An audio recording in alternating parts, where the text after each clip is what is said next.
Louange et remerciements.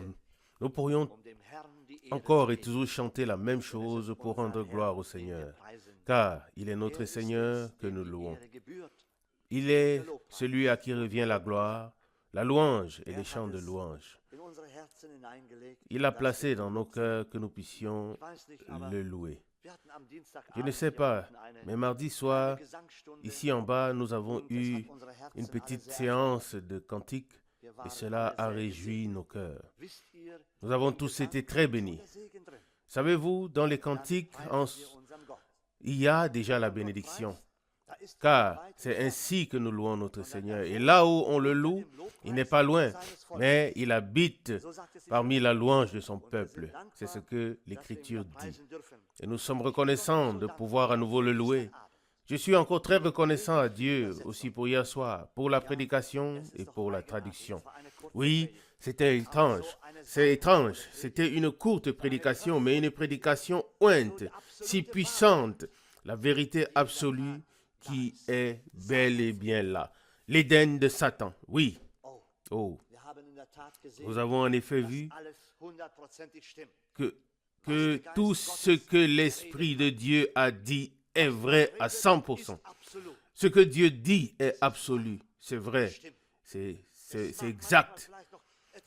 Cela peut parfois sembler encore lointain, mais l'heure et le moment viendra où cela sera révélé et où cela sera visible.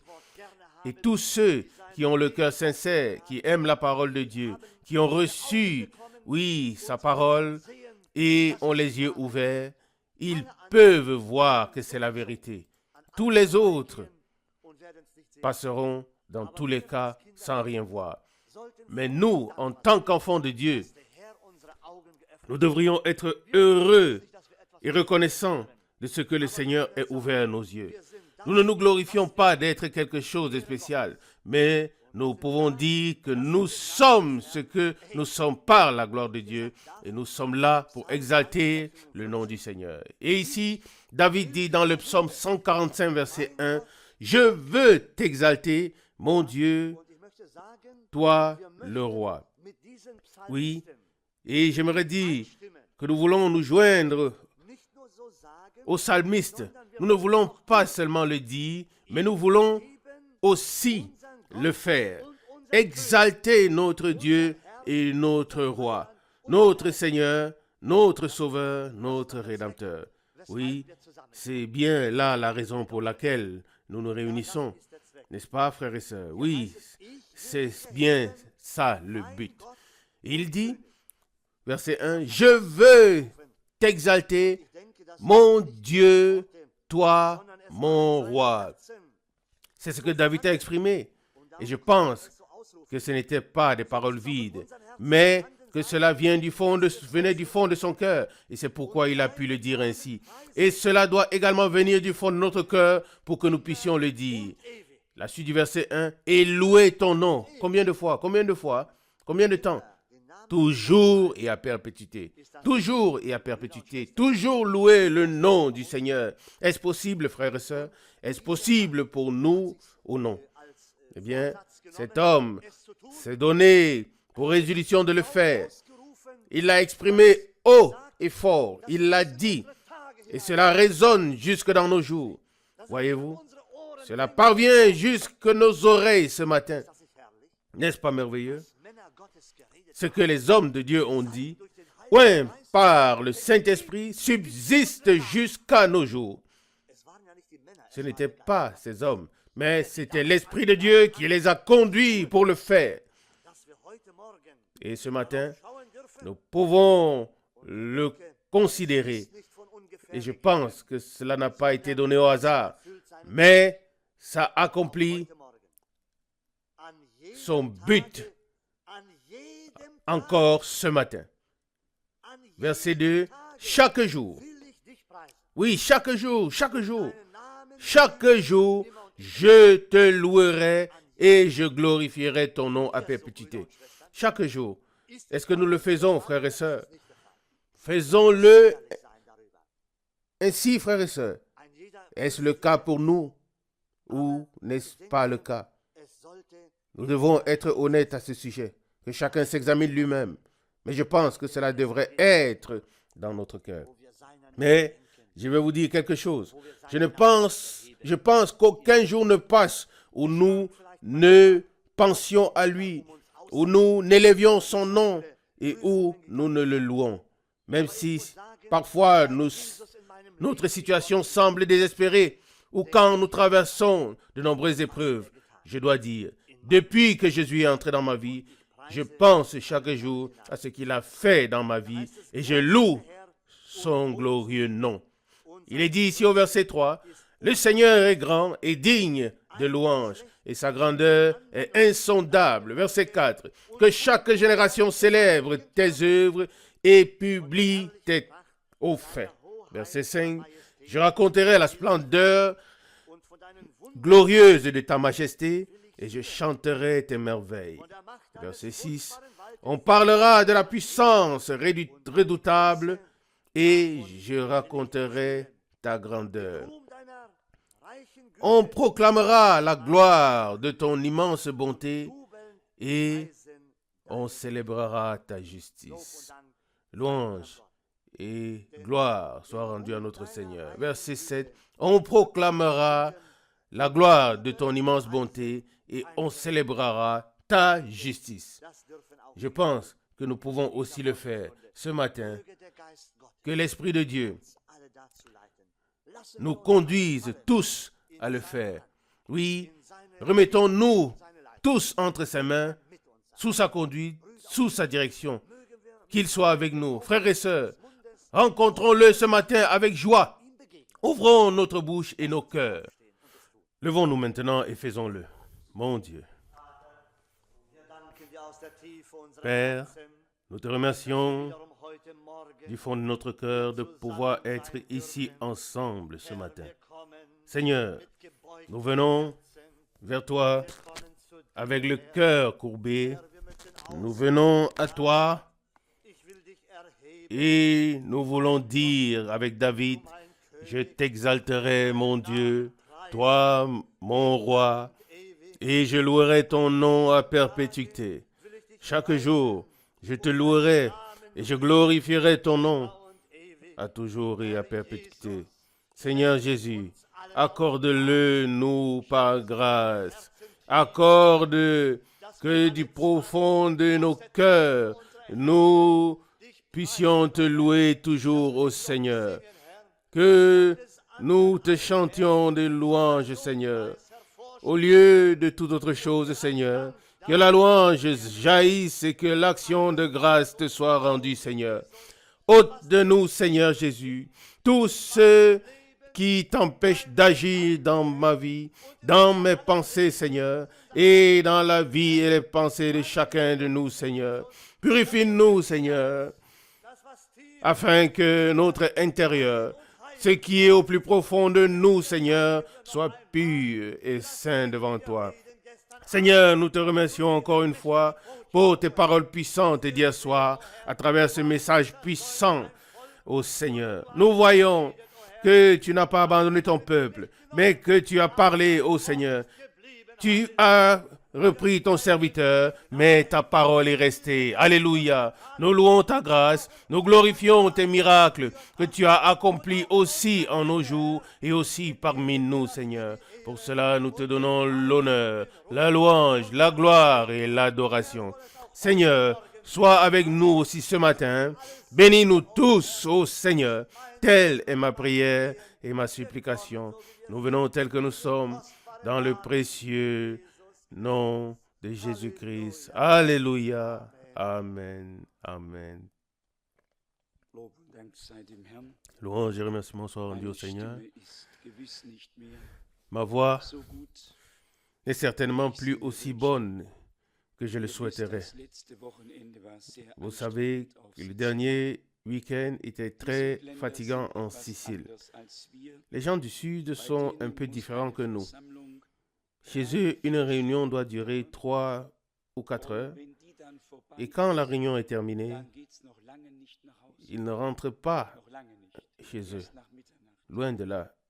Ce n'est qu'après minuit qu'ils rentrent. Et ainsi, la voix est sollicitée et utilisée. Mais si elle est au service de Dieu, alors c'est bien. Si Dieu est glorifié, si sa parole est transmise, si cela apporte la bénédiction, alors la voix peut s'enrouer. Mais malheur à nous si la voix est utilisée pour d'autres fins qui ne glorifient pas le Seigneur. Le refrain que nous avons chanté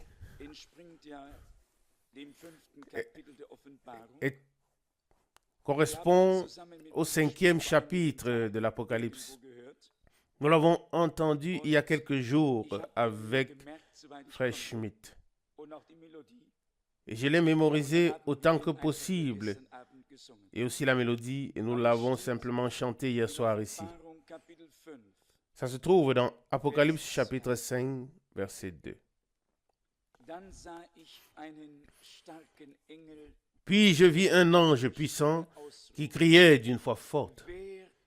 Qui est digne d'ouvrir le livre et d'en rompre les sceaux?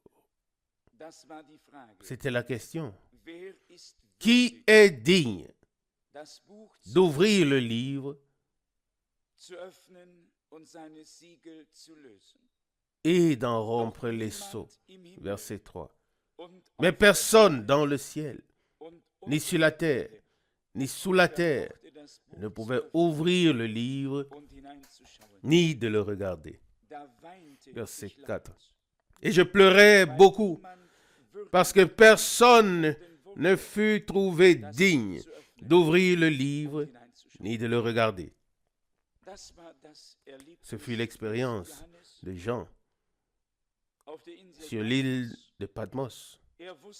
Il connaissait la raison pour laquelle il avait été amené là-bas, à savoir à cause de la parole de Dieu et pour le témoignage de Jésus. Et le livre est fermé et personne n'est digne de le prendre et de l'ouvrir et de le regarder. Et il pleure amèrement. Il pleure à haute voix. Je ne sais pas si vous avez déjà entendu quelqu'un pleurer à haute voix. C'est une douleur intérieure si intense qui vous déchire, de sorte que vous ne pouvez vraiment plus rien faire et que vous ne voyez plus aucun espoir. Et c'était le cas de Jean. Et puis tout à coup, il est dit, au verset 5, « Mais l'un des vieillards me dit, ne pleure point, Amen.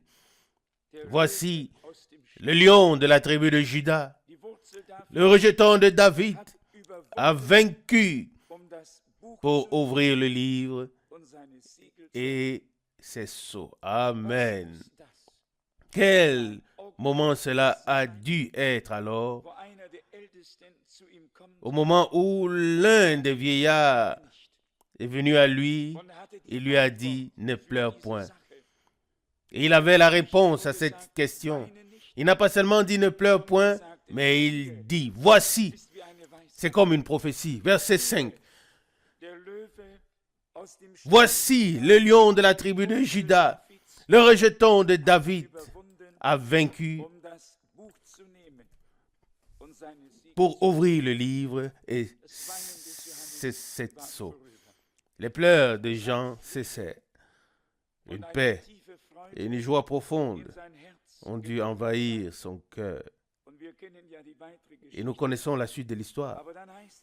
Mais ensuite, il est dit, à partir du verset 12, il disait d'une voix forte, l'agneau qui s'est laissé immoler est digne de recevoir la puissance, la richesse, la sagesse, la force et la gloire et la louange. Verset 13. Et toutes les créatures dans le ciel, sur la terre, sous la terre et dans la mer, et tous ceux qui s'y trouvent. Je les entendis qui disaient, à celui qui est assis sur le trône et à l'agneau, soit la louange, l'honneur, la gloire et la puissance au siècle des siècles. Et les 4 êtres vivants disaient Amen, verset 14. Nous aussi, nous pouvons dire Amen et Amen. Les vieillards se prosternèrent et adorèrent. Que doit-il en être de nous en ce temps où nous avons expérimenté l'ouverture des sceaux, maintenant où les mystères qui étaient cachés et scellés dans le livre dont il est question ont été révélés? Je ne sais pas si nous comprenons vraiment ce qui s'est passé, si nous avons saisi de quoi il s'agit. Il est dit ici, ils se prosternèrent et adorèrent. Amen.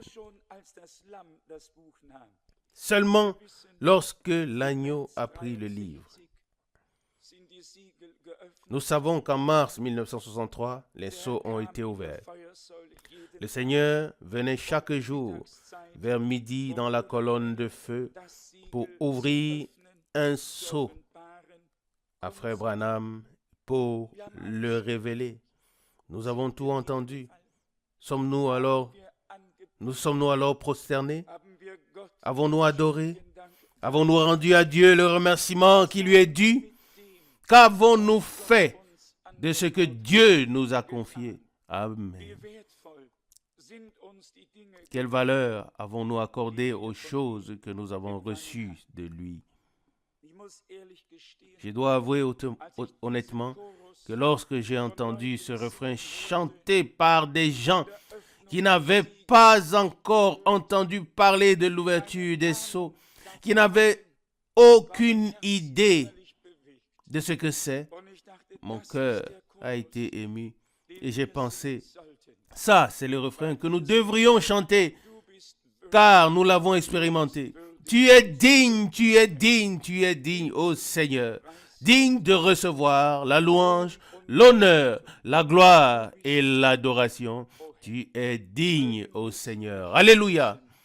N'oublions pas ce que Dieu a fait pour nous en ce temps par grâce. Alléluia. Et ce qu'il continue de faire selon son bon plaisir pour confirmer sa parole, accomplir ses promesses et glorifier son nom. Qui est digne d'ouvrir le livre et d'en rompre ses sceaux? Personne dans le ciel. Et dans le ciel, il y a beaucoup qui sont bons et à qui Dieu n'a rien à reprocher. Mais personne dans le ciel, personne sur la terre, personne sur la terre n'était digne. Et Jean pleure à haute voix, il pleure amèrement. Et puis vient la réponse d'un des vieillards. Ne pleure point. Voici le lion de la tribu de Juda, le rejeton de Jabit, a vaincu pour ouvrir le livre et ses 7 sceaux. Frère Branham dit que c'est le livre de la rédemption. Et le Rédempteur a pris le livre pour révéler aux rachetés ce qu'il a à leur dire.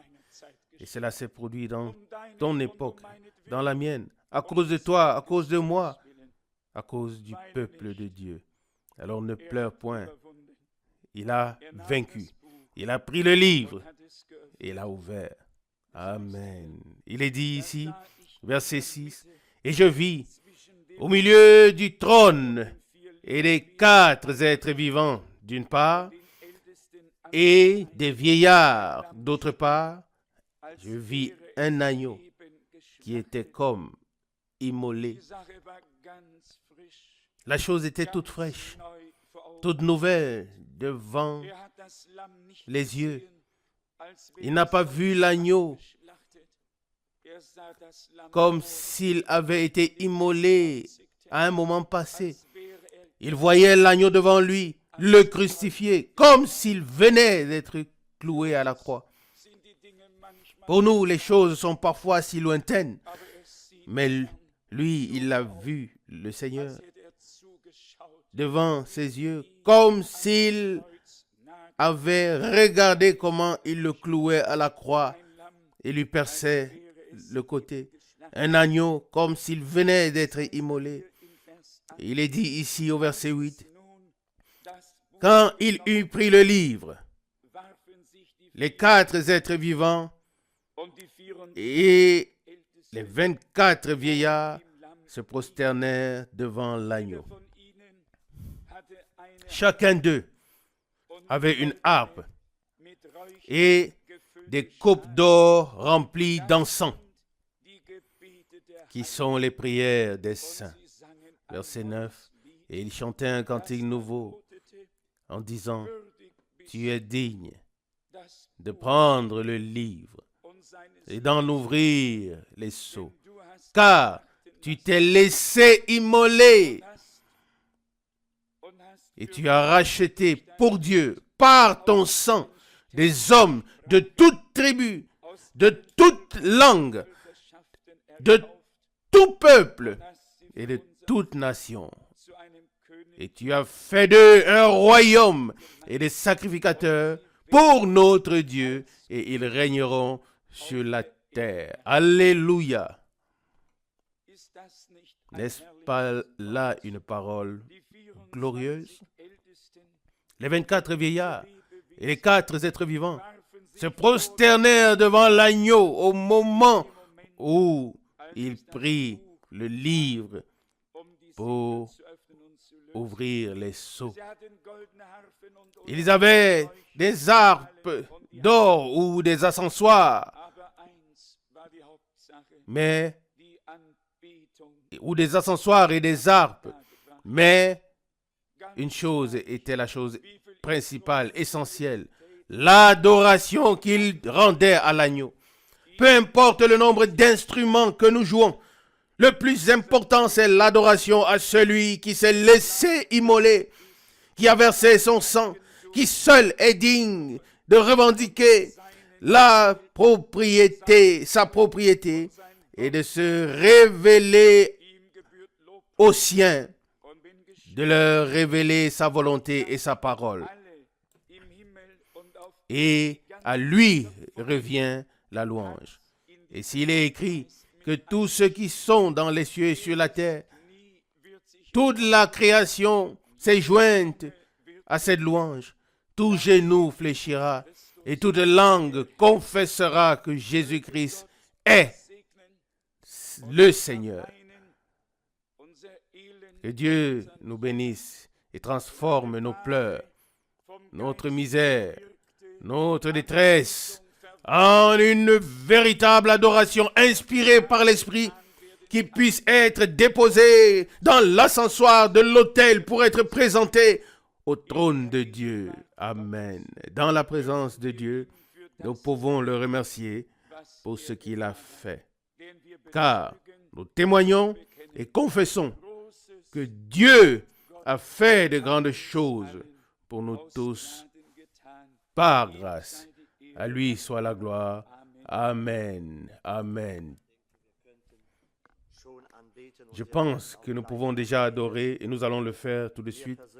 Personnellement, ces paroles m'ont beaucoup touché. Vous savez, personne au ciel n'aurait osé s'arroger le droit de dire « Je suis digne ».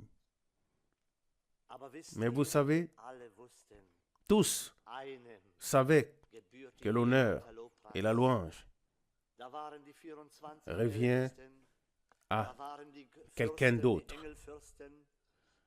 Il y avait les 24 vieillards, il y avait les princes ou les princes d'anges, l'ange Michael, et tous ceux qui portent ces noms, de grands princes d'anges qui ont peut-être accompli de grandes choses, mais il y avait un à qui revenait l'honneur. Aucun d'eux ne s'est arrogé le droit de s'attribuer quoi que ce soit ou de se mettre en avant. Mais ils ont tous élevé la voix et ont dit d'une seule voix, d'un commun accord, « Tu es digne. » L'agneau qui s'est laissé immoler, oui, il est digne. Digne de recevoir la louange et l'adoration. C'est tellement différent, savez-vous, quand nous regardons sur cette terre. C'est différent. Là où se trouve le royaume de Satan, là, chacun veut s'arroger l'honneur, recevoir l'honneur. Est-ce que ce n'est pas vrai? Tout le monde. Ça commence par le plus petit. Chacun veut faire valoir quelque chose.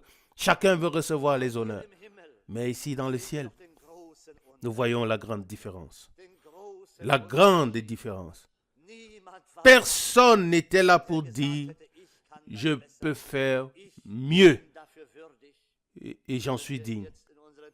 Mais si nous regardons dans nos jours, dans notre temps, nous voyons tous les groupes, tous les partis, tout ce qui existe. Chacun prétend faire mieux.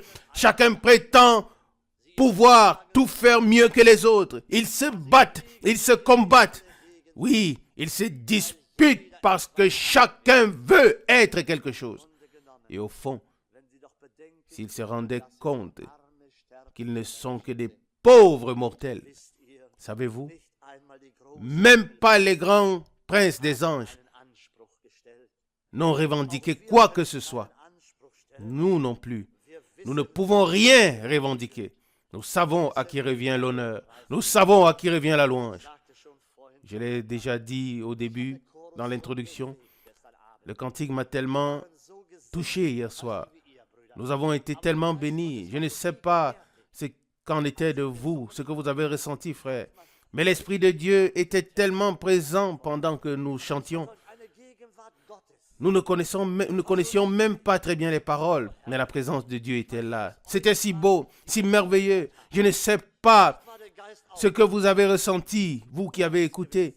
Peut-être que l'Esprit était aussi là, certainement. Louange et remerciement à notre Dieu. Oui, à lui reviennent l'honneur et la louange. Amen. Savez-vous quoi? Une pensée m'est venue. Nous devrions nous rassembler ici devant et chanter ensemble ce refrain. Ensuite, nous allons rendre gloire à notre Dieu du plus profond de notre cœur et l'adorer car personne à part lui n'était digne de recevoir la louange, la gloire et l'adoration. À toi la gloire et la louange, ô Dieu. Seigneur, personne n'était digne dans les cieux, sur la terre, de recevoir la gloire, la puissance et la louange. Car nous savons que le jour vient, l'heure vient, où tu viendras dans ta puissance, où tu prendras tout entre tes mains, où tu rendras jugement, Seigneur, sur la mort, sur l'enfer, sur le diable. Ô Seigneur, car tu l'as vaincu. Alléluia. Nous louons ta puissance. Nous glorifions ta gloire. Nous voulons te suivre. Alléluia. Nous te rendons gloire. Alléluia. À toi seul. Alléluia. Du plus profond de notre cœur, de mon cœur, je ne peux que te louer et exalter ton nom. Seigneur Jésus-Christ, demeure avec les tiens, Seigneur, afin que nous demeurions fermes dans ces heures, dans ces moments d'épreuve que nous traversons actuellement. Mais Seigneur, nous levons les yeux vers toi. Tu es notre force, tu es notre consolation, tu es notre secours. Alléluia! Loué soit ton nom, ô gloire, louange, gloire et adoration à toi le Dieu vivant, dans le nom de Jésus. Alléluia. Amen. Amen.